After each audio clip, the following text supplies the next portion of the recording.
So, since I never shut this off, obviously because I didn't want to miss this treasure, if you just run off this thing immediately falls. And you lose access to that chest forever. And that sucks. And yeah, if you don't talk to that soldier first, Bell ain't there. Gotta talk to him first.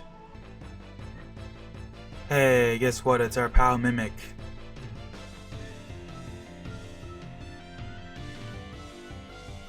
Yeah, there's not really much I can do about that.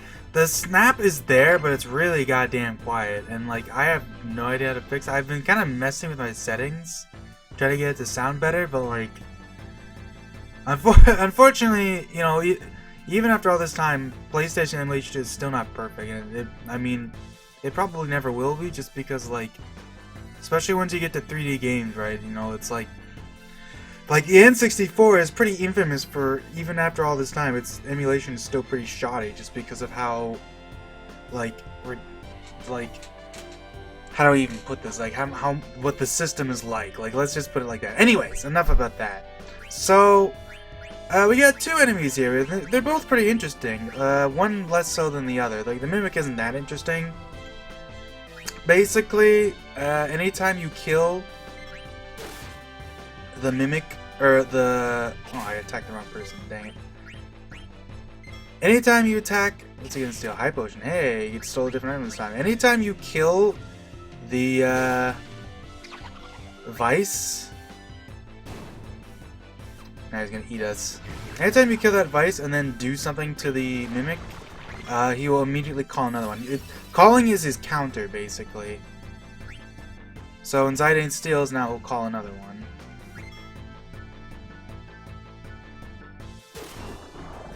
And I guess I didn't even show off. They can call up to 3 times, including the first one. And then after that, though, they won't call anymore. The Vice, on the other hand, is kind of interesting, but we'll talk about that more when we actually run into a normal one.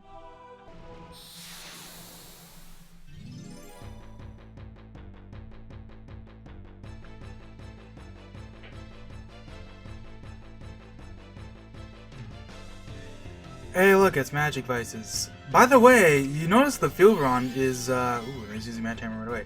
We're on the field in front of the protection door. This field has its own battle arena, which is kind of cool. You only get to see this in this one screen. And it's a pretty small screen, so you don't usually see it. Magic Vices. These guys are actually, I mean, their attack pattern isn't crazy or anything, but there is some interesting stuff here. So first of all, when the battle starts, right, they do the usual thing, like they roll a random number from 0 to 2, and then basically, every time they attack, that counter goes down until it reaches 0. And then when it's at 0, they'll mug you. So basically, they'll use Magic Hammer on you once or twice, well, 0 to 2 times basically is what that essentially means. They'll drain your MP a bunch, and then they'll mug you for either a potion, a high potion, an ether, or an elixir, most notably. Yeah, that elixir steal can be quite nasty, and the ether steal isn't exactly great either. Obviously, it's not equal odds though, because that'd be really nasty. They usually tend to steal a potion. Sometimes they'll steal a high potion, and ether and elixirs, especially elixir steals, are really rare. But they can steal them, so you have to keep in mind about that. And like with the normal Vices, if they steal an item from you, it's gone forever and you can't get it back. So you have to keep that in mind. Yeah, let me think.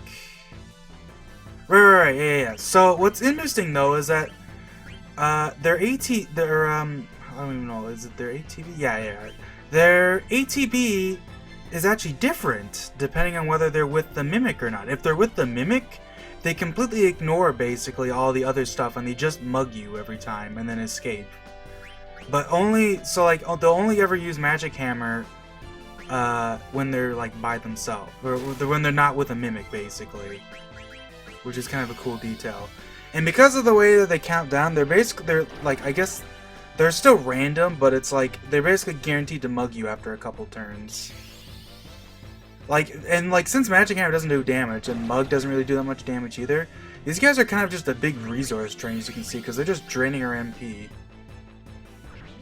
I guess since they're using Magic Hammer a lot, this is a good time to talk about that too. Magic Hammer, unlike something like Lancer, or like, as we'll get later, Osmos, Magic Hammer is basically just, it's another random skill, right? It just drains, when you use the skill, it drains that target's MP from anywhere from 0 to their max MP, which, you know, works the same way as anything else. It just is a completely random number between that. So sometimes, you know, something will have 1,000,000 MP and you'll drain all of it in one hit.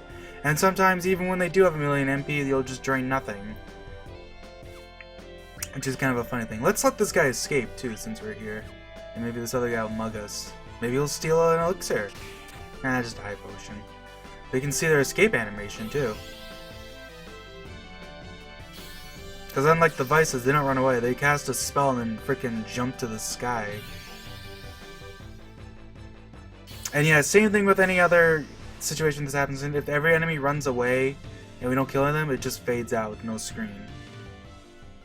So yeah, it's kind of cool. And yeah, just to double check, you know, like I'm in front of the door, right? This is the only field that Battle Arena shows up in, which is pretty cool. You know, just a cool little detail. And also, yeah, I didn't show this off earlier, but before the statue gets knocked down from us helping the guy, you can kind of come to this screen here. You can kind of just barely see, like, you can't get a good look at it, but the field is actually different before the statue gets knocked down, which seems like, yeah, of course, but, like, you know, like, that's not, like, exactly, like, a small thing. Like, they have to, like, have a whole nother, like, set of, like, art for that, especially because they could have just blocked off this door before, and I mean, you really think about it. Because before the statue gets knocked down, this statue is just in the way. And you can, you know, this statue, maybe I can tip it over. And if you try to push it, Zidane just like, nope. I won't even budge. Forget it. Which is, you know, that's a cool little detail.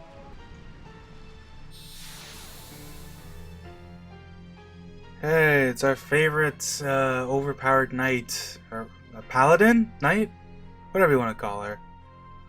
The General. The thing is, with Beatrix is that there really isn't much else to talk about her, honestly. Like, I pretty much already said everything during the fight. She just attacks, you know. She's 50% chance to regular attack, and then Shock and Thunder Slash are 25% each. When she attacks 10 times, and after that she ends the fight. You know, we can count. She Thunder Slashed us once, right? The only thing of note, right, like I talked about, right, you can kill her, you can also just, like, try to kill her, and once you do enough damage, she'll just end the fight. That's 2. But the only big thing to note is that when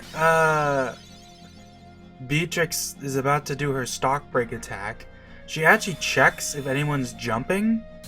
She checks for anyone, even, like, only Freya obviously can do it, but she does just kind of check in general if anyone's jumping. I guess just because it's easier just to be like quickly check the party without having to do any specific checks. He just checks if someone's jumping, and if someone's jumping, she'll like purposely wait until they land and then do the stock break.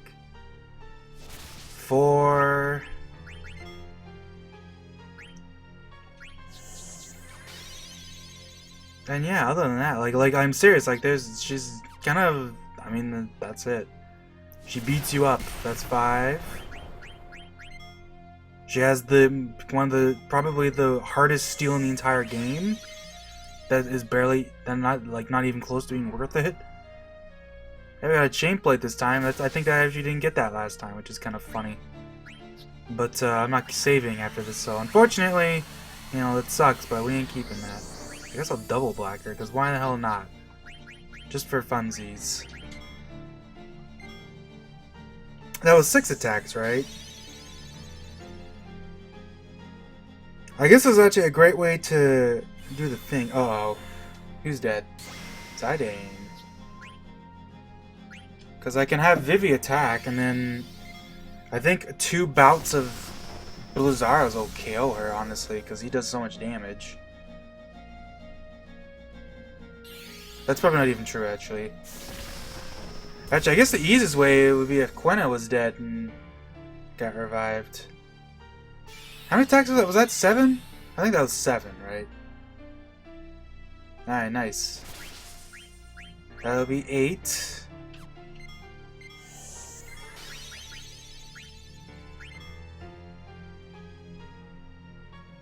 I forget if I guess we'll find out. Yeah, I forget if she does it on the 10th attack or after 10 attacks, and then the next one is the thing. So I guess we'll find out. That's 9, I think, unless I'm miscounting, which I could be. You know, that do be happening.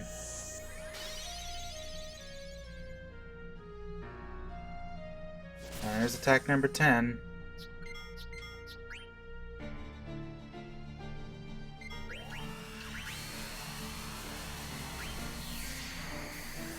So I think unless this like prioritizes, it does. Yeah, that's unfortunate. Or maybe she just got the attack in first. I guess we don't get to see. Oh well. I mean, stock breaks you down to 1 HP. Anyone who's dead doesn't get stock bricked, obviously, and you know it's not like. Even though this happens, if you die during this fight, it's a game over. So like, you have to keep in mind, right? Because you know that's just a weird, kind of a weird story beat, I guess. But anyways, yeah, that's pretty much it. See you guys later.